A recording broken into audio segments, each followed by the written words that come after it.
नमस्कार दोस्तों, स्वागत है आप सभी का आपके अपने YouTube चैनल हिंदी अकेडमी में।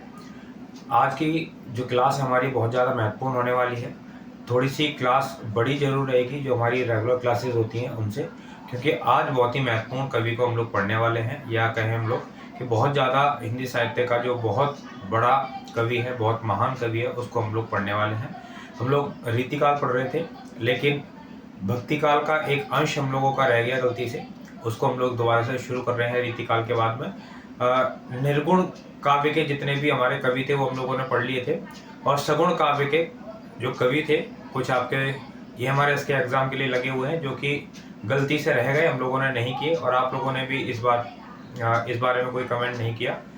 जब मैंने देखा कि हमारा जो सगुण के कवि रह गए हैं, तो आज से हम लोग शुरू कर रहे हैं सगुण के कवियों को पढ़ना, ठीक है। और सबसे पहले जो कवि हम लोग पढ़ेंगे वो पढ़ेंगे तुलसीदास जी को। तो काफ़ी इम्पोर्टेंट क्लास रहेगी आज की, आपकी थोड़ी सी बड़ी रहेगी, क्लास को छोड़िएगा मत बिल्कुल भी, और पूरी क्लास आप लोगों के लिए काफ़ी महत्वपूर्ण रहेगी। कोशिश करूँगा आप लोगों के लिए कि कोई भी ऐसी जानकारी ना रहे जो आपके एग्ज़ाम में पूछी जाए। तो काफ़ी महत्वपूर्ण है, यहाँ से कोई भी चीज़ आप लोगों को स्किप नहीं करनी है। चलिए, सबसे पहले हम देखते हैं कि इनका जन्म कब हुआ। तो तुलसी जी का जन्म हुआ था 1532 ईस्वी के अंदर, और ये हुआ था राजापुर बांदा, ठीक है, राजापुर बांदा में हुआ था। लेकिन कुछ लोग हैं जो इनका जो जन्म स्थान है वो क्या मानते हैं, सोरो एटा मानते हैं, ठीक है, इसको भी थोड़ा सा ध्यान रखेंगे। अब बात करते हैं इनकी मृत्यु कब हुई थी। मृत्यु हुई थी इनकी 1623 ईस्वी के अंदर, ठीक है। बात करते हैं इनका बचपन का नाम। बचपन का नाम था इनका राम बोला, और उसके बाद इनके पिता का नाम, इनके पिता थे आत्माराम दुबे, ठीक है, इनके पिता थे आत्माराम दुबे।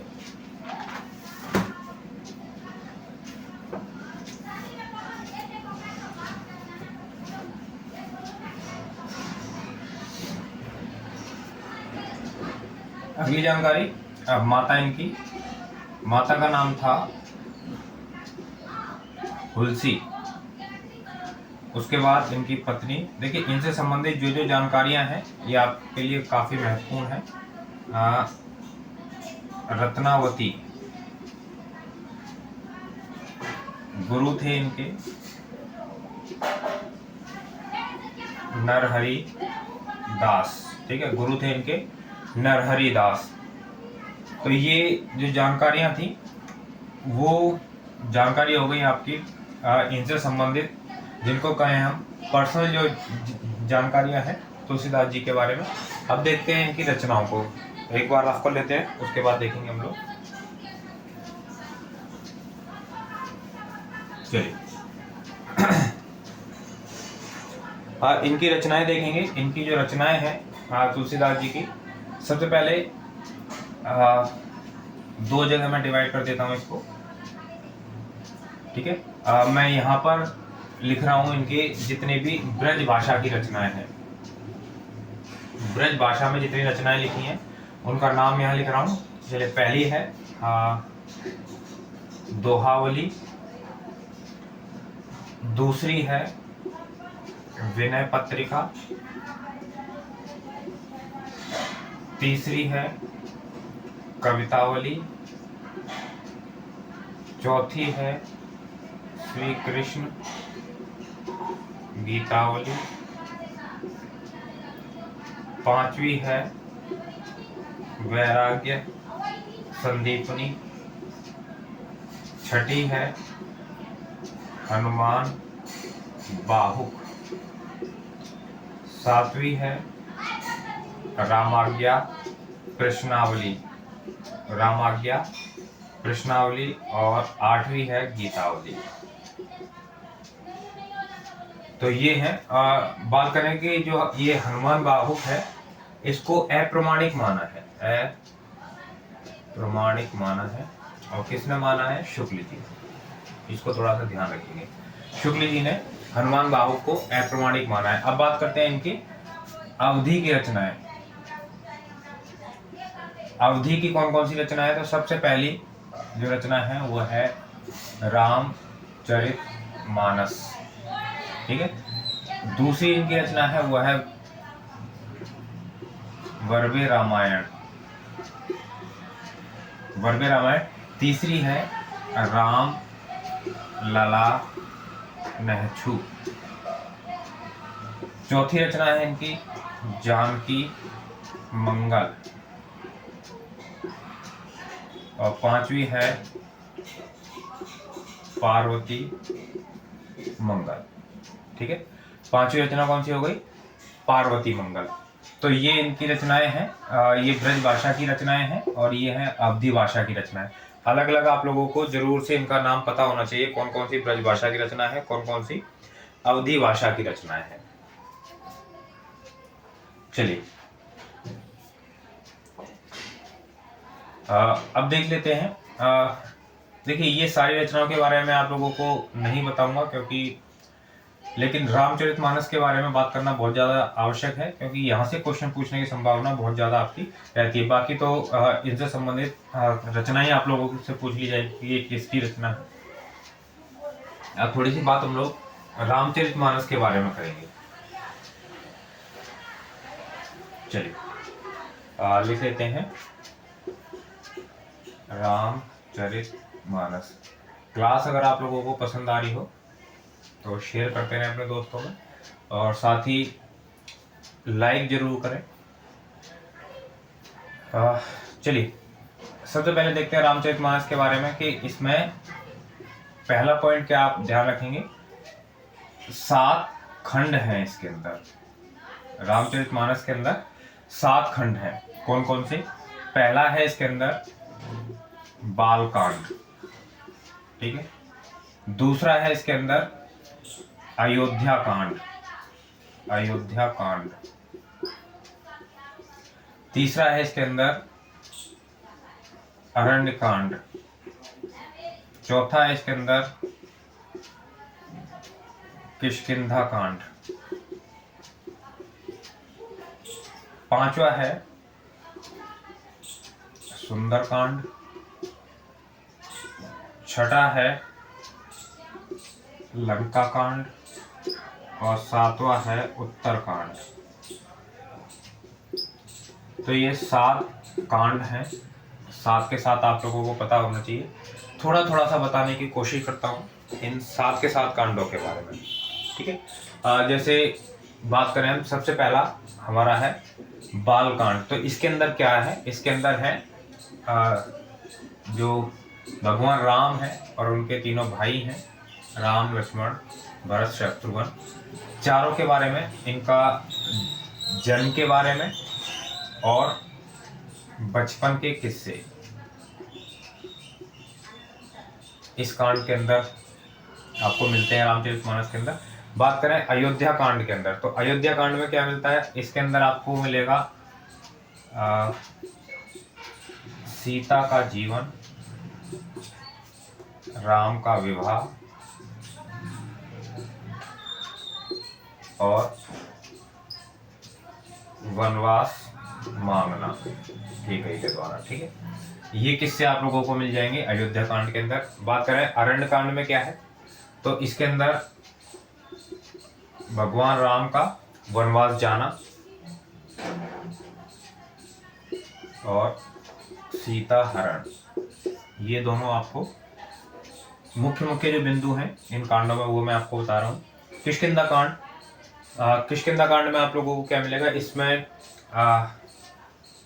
राम हनुमान मिलन, इन दोनों की मुलाकात ये आपको मिल जाएगी और बाली वध, ये आपको किष्किंधा कांड में मिलता है।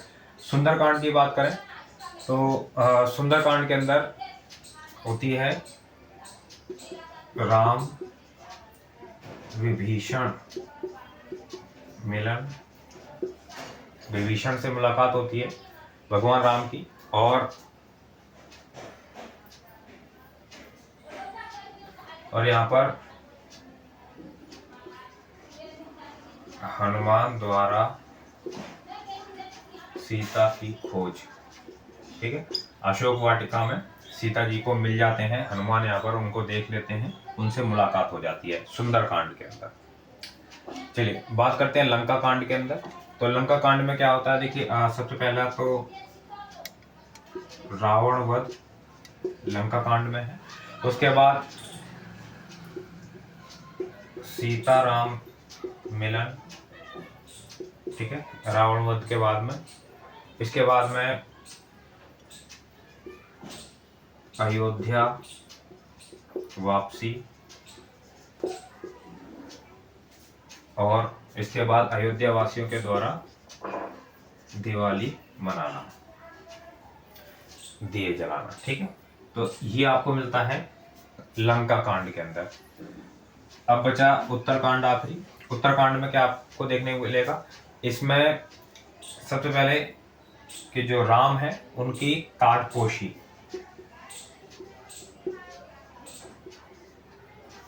राम की ताजपोशी,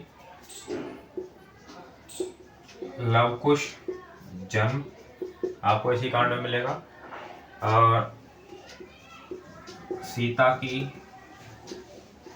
अग्नि परीक्षा आपको इसी कांड में मिलेगी, सीता का जमीन में समाना, ठीक है, सीता जमीन के अंदर समा जाती हैं वो, और राम की जल समाधि। ठीक है, ये सारी चीजें आप लोगों को मिलेंगी उत्तरकांड के अंदर। तो ये मैंने आप लोगों को मोटा मोटा बता दिया कि रामचरितमानस के अंदर 7 कांड है, और 7 कांडों के अंदर आप लोगों को क्या क्या चीजें देखने को मिलती हैं। चलिए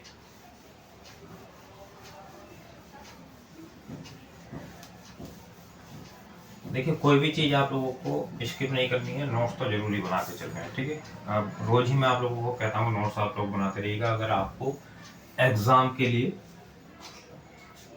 पूरे आप ये माने कि वो साथी जरूर नोट्स बना रहे होंगे जो बिल्कुल सीरियस है अपने एग्जाम के लिए, लेकिन जो टाइम पास के लिए एग्जाम दे रहे हैं उनका मैं नहीं कुछ कह सकता हूँ। ठीक है, चलिए ध्यान रखिए, आप लोग नोट्स भी बनाते रहिएगा, साथ में जो जो चीज़ें कराई जा रही हैं उनको अच्छे से पढ़ते रहिएगा। चलिए, पहली जानकारी मैंने रामचरितमानस के बारे में दे दी कि उसमें 7 कांड होते हैं, 7 कांडों में क्या क्या चीजें हैं। अगली जानकारी क्या है कि इसकी जो रचना थी वो कितने समय में हुई थी। इसकी रचना हुई 2 वर्ष 7 महीने 26 दिन।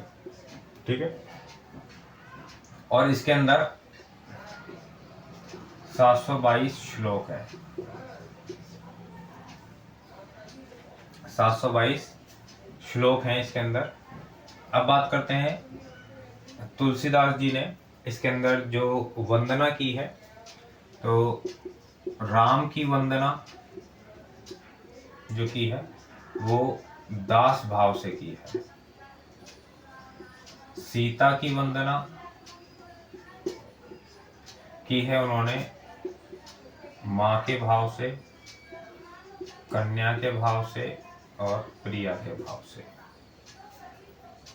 ठीक है, तीनों रूपों में की है। चलिए ये जो पूरी रामचरितमानस की कथा है ये शंका निवारण के लिए सुनाई गई थी, और किसने सुनाई थी? शंकर जी ने सुनाई थी पार्वती को। शंकर जी ने पार्वती को शंका निवारण हेतु सुनाई गई है। ठीक है, शंका निवारण हेतु सुनाई थी। अगर बात करें रामचरितमानस के ढांचे की, तो इसका ढांचा कहाँ से लिया गया है, तो इसका ढांचा जो लिया गया है वो लिया गया है जायसी के पद्मावत से। जायसी का पद्मावत से इसका ढांचा लिया गया है। बात करें इसकी शैली की, तो ये अपभ्रंश की कड़वक शैली में लिखा गया है, और अपभ्रंश की कड़वक शैली में लिखा गया, जिसके अंदर क्या है 8 अध्ययनों के बाद एक दोहा का विधान है। ठीक है, 8 अध्ययन यानी कि उसके बाद एक दोहा आएगा, ये विधान है। तो इस तरीके से ये लिखा गया है अपभ्रंश की कड़वक शैली में। और बात करें इसकी अंगी रस की, तो अंगी रस है इसका शांत रस। शांत रस इसका अंगी रस है। चलिए इसको रफ करके आगे चलेंगे।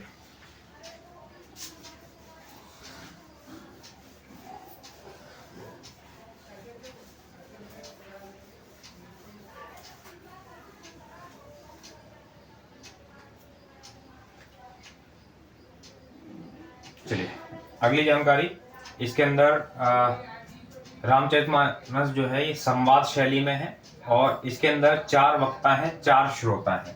ठीक है, संवाद शैली है इसमें, और इसके अंदर 4 वक्ता और 4 श्रोता हैं। कौन कौन से वक्ता हैं और कौन से श्रोता हैं, ये आप देख लीजिए। सबसे पहले भगवान शिव ने सुनाई है ये कहानी। किसको सुनाई है? पार्वती को।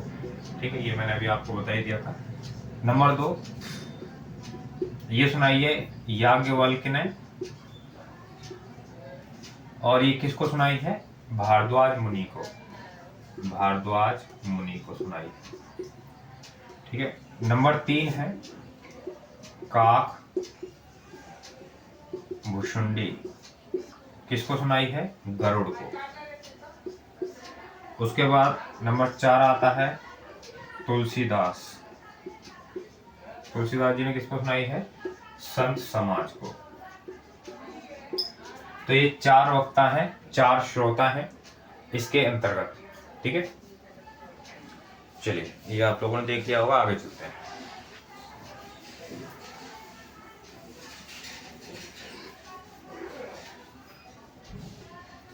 अब देखते हैं जो रामचरितमानस के जो कांड हैं कहाँ कहाँ पर लिखे गए। ठीक है, सबसे पहले बात करेंगे किष्किंधा कांड की। किष्किंधा कांड लिखा गया कहाँ पर? किष्किंधा में। ठीक है, और उसके बाद अयोध्या कांड कहाँ लिखा गया? अयोध्या में।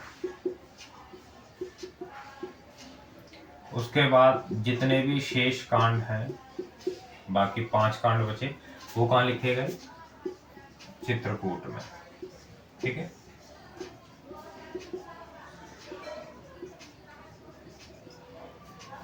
ठीक, चलिए अब बात करते हैं जो रामचरितमानस है उसका जो अयोध्या कांड है, इसको क्या कहा जाता है? तो इसे कहा जाता है हृदय कांड। ठीक है, अयोध्या कांड को क्या कहते हैं? हृदय कांड कहते हैं। उत्तर कांड को क्या कहते हैं? इसे कहते हैं ज्ञान दीपक कांड। ज्ञान दीपक कांड,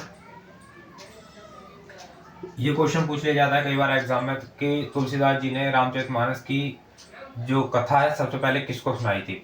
तो रामचरितमानस सबसे पहले रसखान को सुनाई। ठीक है, रसखान को सबसे पहले सुनाई थी तुलसीदास जी ने। बात करें कि रामचरितमानस पर सबसे ज्यादा प्रभाव किसका रहा है, तो सबसे ज्यादा जो प्रभाव रहा है रामचरितमानस का वो रहा है आध्यात्म रामायण का। आध्यात्म रामायण का अधिक प्रभाव रहा है। ठीक है, सबसे अधिक प्रभाव किसका रहा है? आध्यात्म रामायण का रहा है। बात करें कि रामचरितमानस की पहली टीका किसने लिखी है, तो रामचरितमानस की पहली टीका लिखी थी अयोध्या के बाबा रामचरण दास ने। अयोध्या के बाबा रामचरण दास ने लिखी थी। ठीक है, तो ये कुछ जानकारियां आपकी रामचरितमानस से संबंधित हो गई। और इसके अलावा देखिए बाकी जितनी भी रचनाएं हैं उनके बारे में आपको डिटेल में नहीं बता रहा हूँ, लेकिन तुलसीदास और रामचरितमानस ये दोनों ऐसी चीजें हैं जहां से आपके एग्जाम में काफी कुछ पूछा जा सकता है। ठीक है, चलिए इसको रफ करते हैं और फिर आगे चलेंगे।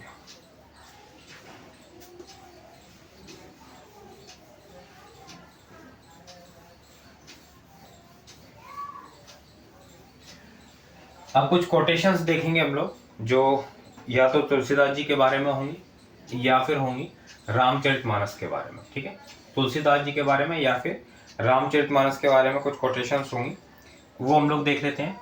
चलिए आगे बढ़ने से पहले थोड़ा सा रिफिल कर लेता हूँ मैं इसको थोड़ा।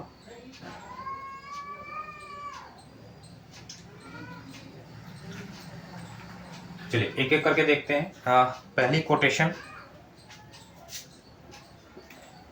कोटेशन क्या है?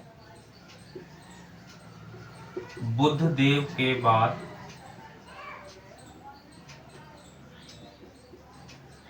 भारत देश के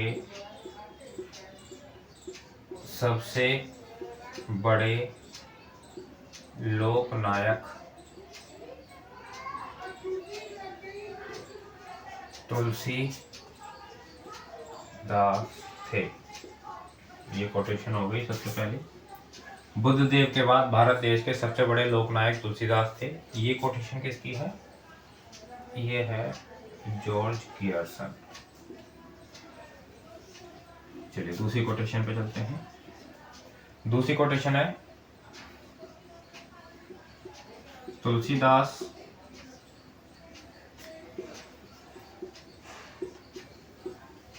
मुगल काल के सबसे बड़े महान व्यक्ति थे। ये कोटेशन है स्मिथ की। चलिए अगली कोटेशन देखते हैं। अगली कोटेशन है तुलसीदास कलिकाल के वाल्मीकि थे।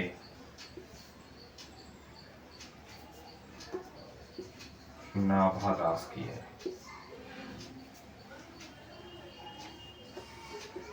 चलिए अगली कोटेशन देखते हैं। रामचरितमानस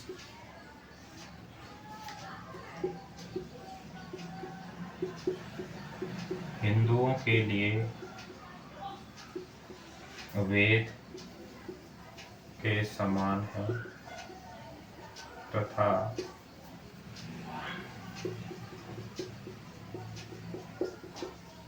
मुस्लिमों के लिए कुरान के समान है। ये कोटेशन रामचरितमानस हिंदुओं के लिए वेद के समान और मुस्लिमों के लिए कुरान के समान है। ये कोटेशन किसकी है? ये है रहीम दास की। चलिए अगली कोटेशन देखेंगे।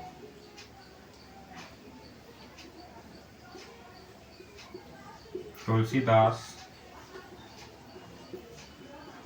रूपकों के बादशाह हैं। तुलसीदास रूपकों के बादशाह हैं। इसकी है डॉक्टर बच्चन सिंह। डॉक्टर बच्चन सिंह। और देखते हैं अगली है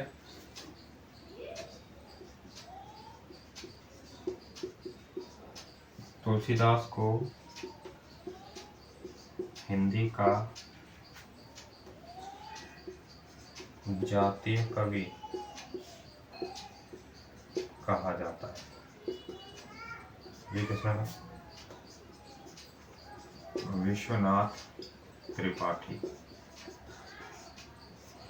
ये किसने कहा? विश्वनाथ त्रिपाठी ने। चलिए ये कुछ कोटेशंस हैं, कुछ और कोटेशंस देखेंगे, पहले रफ कर लेंगे इनको, उसके बाद में एक एक कोटेशन बहुत ज़्यादा महत्वपूर्ण है और कोटेशन आपकी परीक्षा में आने की संभावना बहुत ज़्यादा रहती है हमेशा से ही। मेरी कोशिश यही है कि जो टॉपिक मैं आप लोगों को करा दूँ वो आपके एग्ज़ाम में अवश्य वहाँ से कुछ ना कुछ आए। ऐसा ना हो कि आपकी परीक्षा के अंदर मैंने कराया है और आपकी परीक्षा में वहाँ से आप उत्तर ना दे पाएँ, तो थोड़ा सा ध्यान रखेंगे, एक एक पॉइंट को अच्छे से करते हुए जाएंगे, ठीक है। चलिए और देखते हैं, अगली कोटेशन देखेंगे, बहुत ज़्यादा महत्वपूर्ण कोटेशन है ये। रामचरित मानस की कोई चौपाई भले ही उपमा की ना मिले, परंतु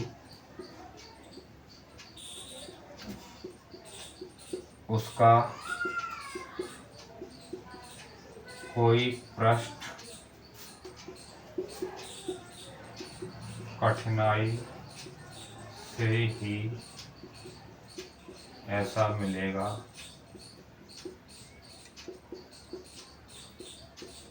जिसमें किसी सुंदर उपमा का प्रयोग ना हो। ठीक है, बहुत इम्पोर्टेंट, बहुत बढ़िया कोटेशन है कि रामचरितमानस की कोई चौपाई भले ही उपमा की ना मिले, परंतु उसका कोई पृष्ठ कठिनाई से ही ऐसा मिलेगा जिसमें किसी सुंदर उपमा का प्रयोग ना हो। ठीक है, ये कोटेशन है। उसके बाद देखते हैं हम लोग अगली कोटेशन। अगली कोटेशन भी इन्हीं की है, तो दोनों कोटेशन देखते हैं, उसके बाद बताऊंगा ये किसकी कोटेशन है। ये जो कोटेशन बता रहा हूँ कई बार एग्जाम में पूछी गई है, ठीक है, बहुत ज़्यादा बार पूछी जाती है। कविता करके तुलसी नल से कविता लसीपा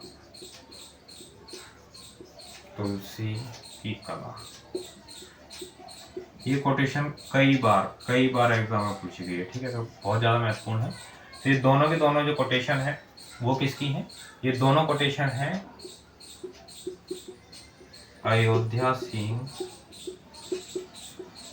उपाध्याय हरिओत की। ठीक है, उपाध्याय हरिओत की है। चलिए एक और कोटेशन है हमारे पास में, भारतवर्ष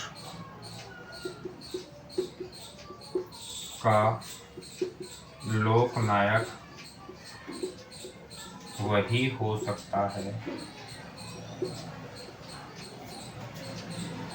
जो समन्वय करने का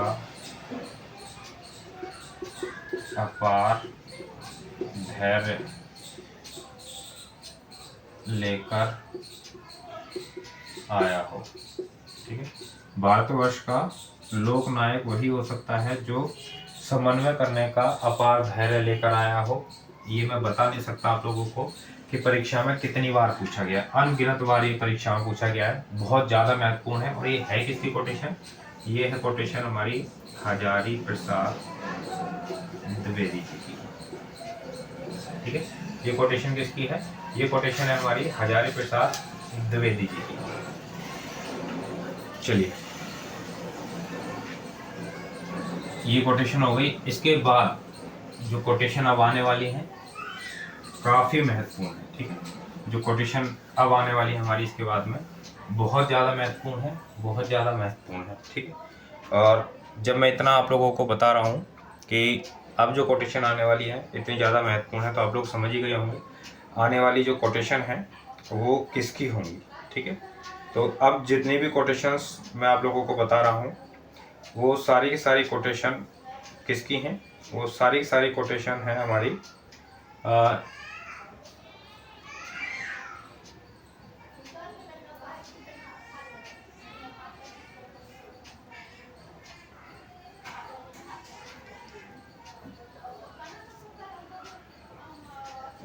शुक्ल जी की। ठीक है,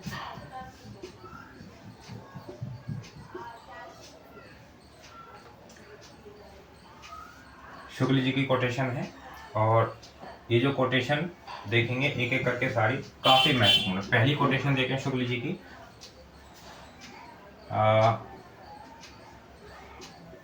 तुलसीदास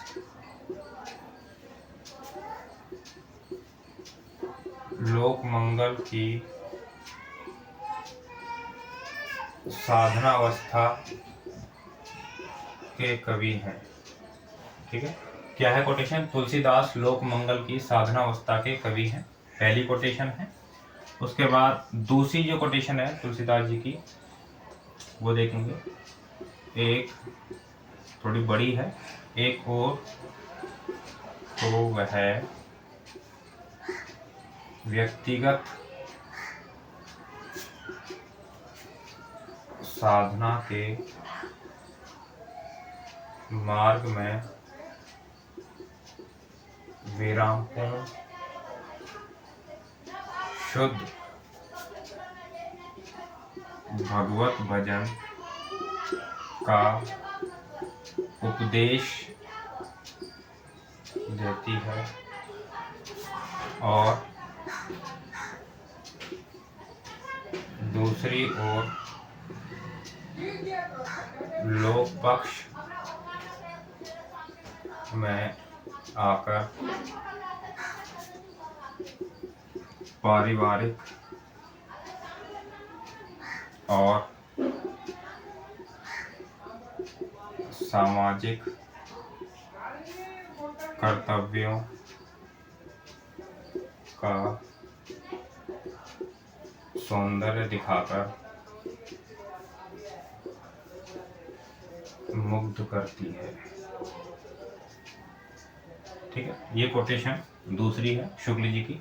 एक और तो है व्यक्तिगत साधना के मार्ग में विराम पूर्ण शुद्ध भगवत भजन का उपदेश देती है और दूसरी ओर लोक पक्ष में आकर पारिवारिक और सामाजिक कर्तव्यों का सौंदर्य दिखाकर मुग्ध करती है। ये किसके बारे में? रामचरितमानस के बारे में। ठीक है, चलिए तीसरी कोटेशन देखते हैं।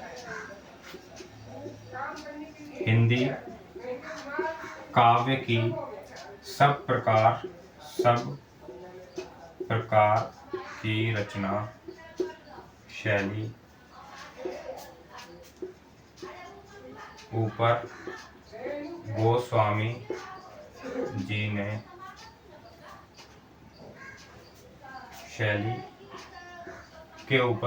जी ने अपना ऊंचा स्थान ऊंचा आसन प्रतिष्ठित किया। ऐसी उच्चता किसी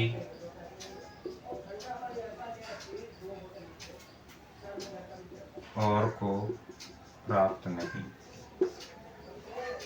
ये कोटेशन है तुलसीदास जी के बारे में, शुक्ल जी की। हिंदी काव्य की सब प्रकार की रचना शैली के ऊपर गोस्वामी जी ने अपना ऊंचा आसन प्रतिष्ठित किया, ऐसी उच्चता किसी और को प्राप्त नहीं।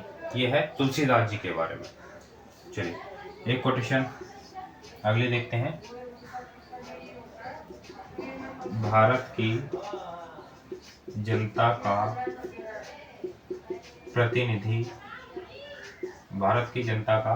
प्रतिनिधि कवि यदि है तो ये महानुभाव।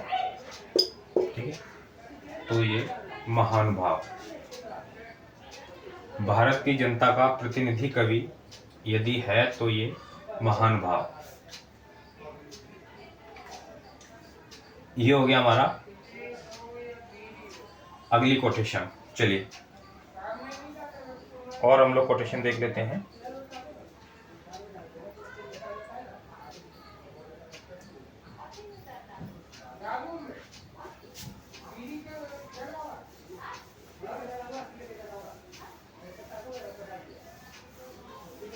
एक कोटेशन और आखिरी रहती है हमारी शुक्ल जी की, वो देख लेते हैं।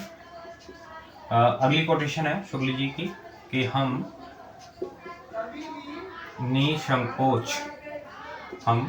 निसंकोच कह सकते हैं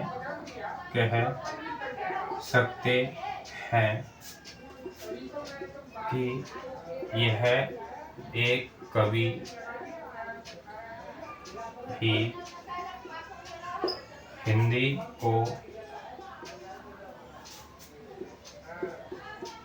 प्रौढ़ साहित्यिक भाषा सिद्ध करने के लिए पर्याप्त है।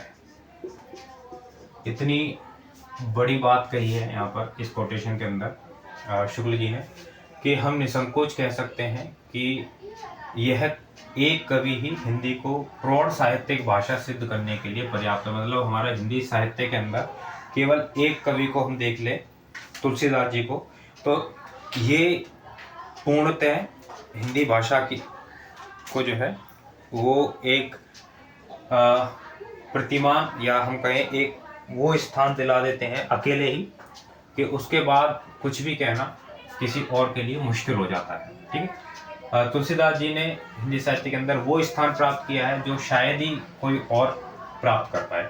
चलिए तुलसीदास जी के बारे में एक छोटी सी और जानकारी वो देखते हैं, उसके बाद में आज की क्लास को हम लोग खत्म करेंगे।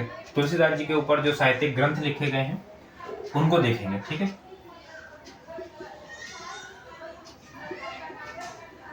तुलसीदास जी के बारे में थोड़े साहित्यिक ग्रंथ हैं जो लिखे गए हैं, उनको देख लेते हैं। कौन सा ग्रंथ है और किसने लिखा है। पहला है मूल गोसाई चरित, ये किसने लिखा है। ये लिखा है वेणी माधव दास। नंबर 2 तुलसी चरित, ये किसने लिखा है, बाबा रघुवर दास। ठीक है, अगला मोस्ट इंपोर्टेंट है ये जो बता रहा हूं, और ये है आपका गोस्वामी तुलसीदास। मोस्ट इंपोर्टेंट है। इसको लिखा किसने है, रामचंद्र शुक्ल। किसने लिखा है, रामचंद्र शुक्ल। उसके बाद एक और है, ये DSSB में कई बार आप लोगों से पूछा गया, तुलसीदास, तो ये किसका है, ये है निराला जी का, सूर्यकांत त्रिपाठी निराला जी ने इसको लिखा है। और एक और देख लेते हैं, लोकवादी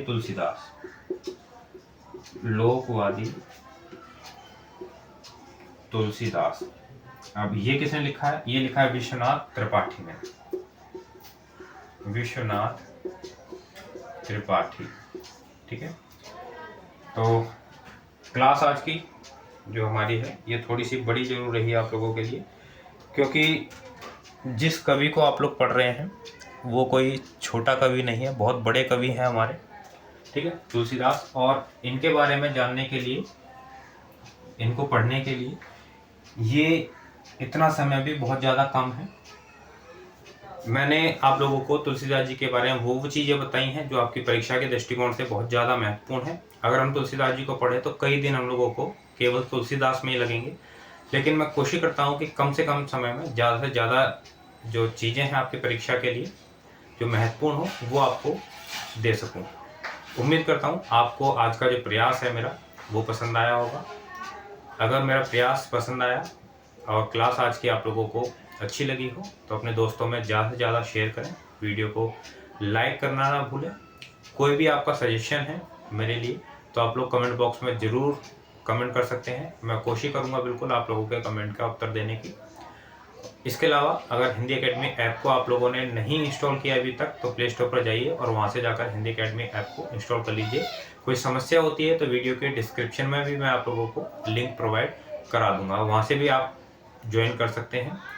अलग अलग प्लेटफॉर्म हैं जो सोशल मीडिया पर या फिर ऐप है, टेलीग्राम का लिंक है, सभी का लिंक आप लोगों को वीडियो के डिस्क्रिप्शन में मिल जाएगा। वहाँ जाकर के आप लोग जुड़ सकते हैं प्लेटफॉर्म्स पर और वहाँ से आप लोग अपने भविष्य के लिए, अपनी परीक्षा के लिए और बेहतर तैयारी कर सकते हैं। चलिए फिर मिलते हैं हम लोग अगली क्लास में अगले कवि के साथ में। बहुत बहुत धन्यवाद आप सभी साथियों का।